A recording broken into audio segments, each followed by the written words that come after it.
tariffs. On Monday, Trump told a group of farmers Deere could face major tariffs if the company outsources jobs to Mexico.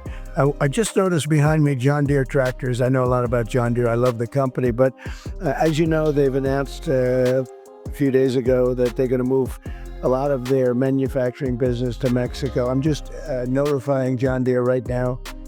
If you do that, we're putting a 200% tariff on everything. John Deere just made a move that's stirring both political tensions and concerns across the farming world.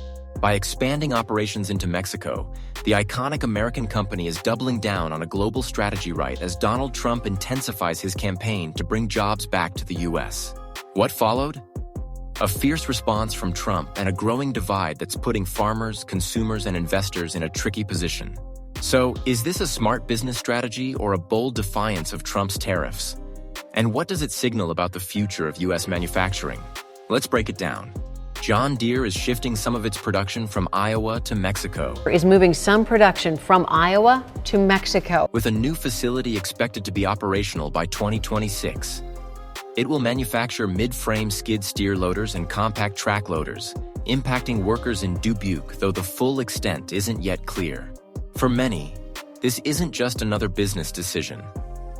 John Deere, with its nearly 200-year-old legacy and signature green and yellow equipment, is deeply tied to American farming culture. Yet, the company insists this move isn't about walking away from tradition, it's about adapting to survive. With a $55 million investment in a new manufacturing facility in Ramos Arizpe, Mexico, Deere is playing the long game.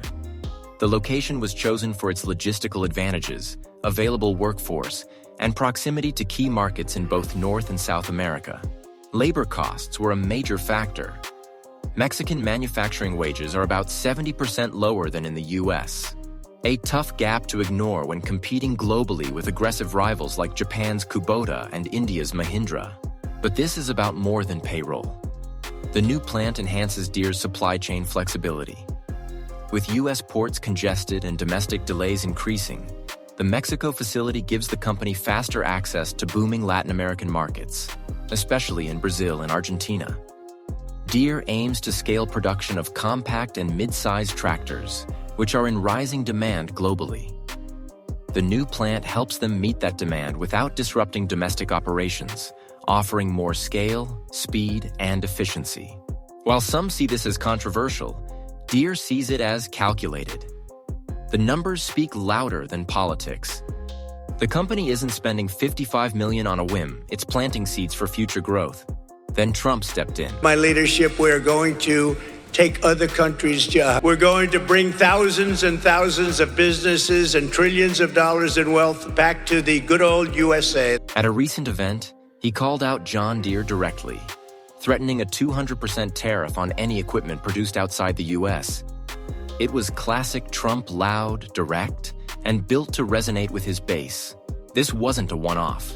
Trump has a history of using tariffs to pressure companies. Remember the 25% tariffs on Chinese imports and the trade wars of his first term? Those moves cost the U.S. hundreds of thousands of jobs, disrupted supply chains, and hit farmers hard. Now Deere is in his crosshairs. But unlike some companies that might retreat, Deere didn't back down. No apology, no spin, just a clear message. This is about survival, not betrayal. The company stressed that the Mexico expansion would impact less than 5% of North American production. The vast majority of its large equipment will still be built in U.S. plants, especially in Iowa and Illinois. Their stance: they're not shifting identity, they're expanding capability. Standing still isn't an option in today's market. Still, not everyone was convinced.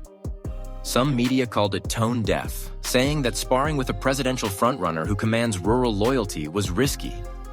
But others, like Bloomberg analysts, called the move strategic and future-focused. Wall Street seemed to agree Deere's stock barely budged after Trump's comments. Other companies were watching too.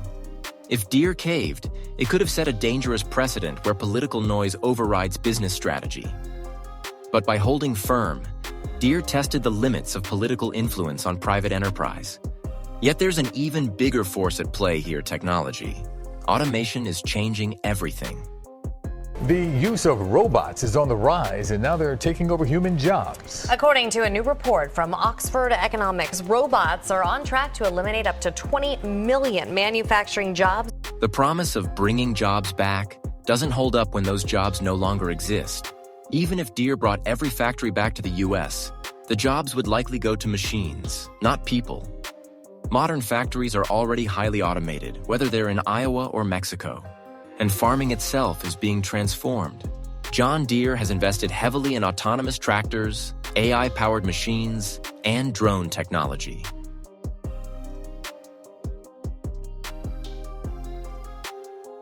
Their new driverless tractor uses GPS, cameras, and software to operate 24/7 with no human required. Electric and hybrid tractors are gaining traction too, especially among younger farmers focused on sustainability. You a brand new tractor! No way. Now instead of people doing manual work like this, they can instead just use this tractor. What previously took 45 minutes will now just take 45 seconds. Startups like Monarch Tractor are making sleek, self-driving machines that feel more like tech products than farm equipment. Insights that the system is providing are enabling all three of those people to do their jobs better and to basically spend less time to get more work done. Deere is investing in this not as a luxury, but as a necessity. Staying ahead in precision agriculture and robotics is essential to avoid falling behind. So what do you think? Is John Deere making a smart strategic move? Or should they have kept things closer to home? Drop your thoughts in the comments. We'd love to hear from you. If you found this breakdown helpful, give the video a thumbs up and subscribe for more insights into the forces shaping our world. Until next time, stay sharp and stay curious.